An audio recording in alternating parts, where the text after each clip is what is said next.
ये कौम को तबाह कर रहे हैं। कौमें तबाह होती हैं ऐसे।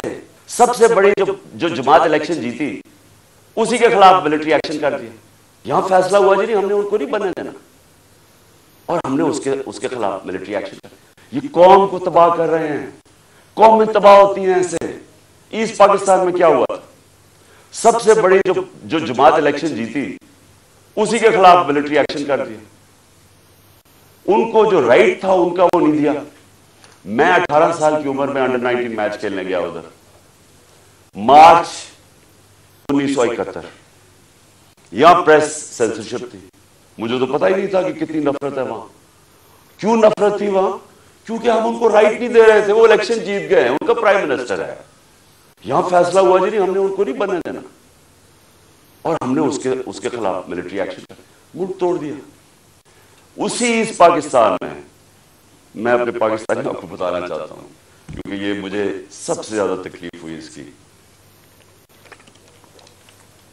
कि 18 साल के बाद, ये 71 था, 18 साल के बाद मैं पाकिस्तान टीम कैप्टन एक बांग्लादेश एक एग्जीबिशन मैच खेलने गया हिंदुस्तान के खिलाफ। दो एग्जीबिशन मैचेस वो 2 मैचेस हम जीत गए। वो 2 मैच सीरीज जीत गए। मेरे पाकिस्तानियों, वहां जिधर नफरत थी पाकिस्तान से 1971 में, क्योंकि हम उनको राइट नहीं दे रहे थे, इंसाफ नहीं कर रहे थे, 50,000 लोगों का स्टेडियम एक ही नारा मारा था, पाकिस्तान जिंदाबाद, पाकिस्तान जिंदाबाद। होटल से, जिधर हमारा होटल था और जिधर स्टेडियम था, स्टेडियम से होटल तक लोग सड़कों पे लाइनों पे खड़े हुए थे, पाकिस्तान जिंदाबाद। तो तब मुझे पता चला ये कितनी बड़ी ट्रेजेडी है, कि हमने कितना जुल्म किया उन लोगों के साथ, जो हमें छोड़ना नहीं चाहते थे, लेकिन हमने उनसे इंसाफ भी किया। अब वही करने जा रहे हैं।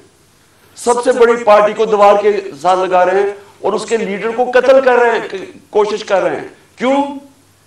क्योंकि चोरों का टोला ऊपर जो बैठा दिया है, हम भेड़ बकरियां मान नहीं रहे इनको, इसलिए कत्ल करो इसको, जो मुल्क की सबसे बड़ी पार्टी है, ताकि अगर इमरान चला जाएगा तो पार्टी तितर बितर हो जाएगी।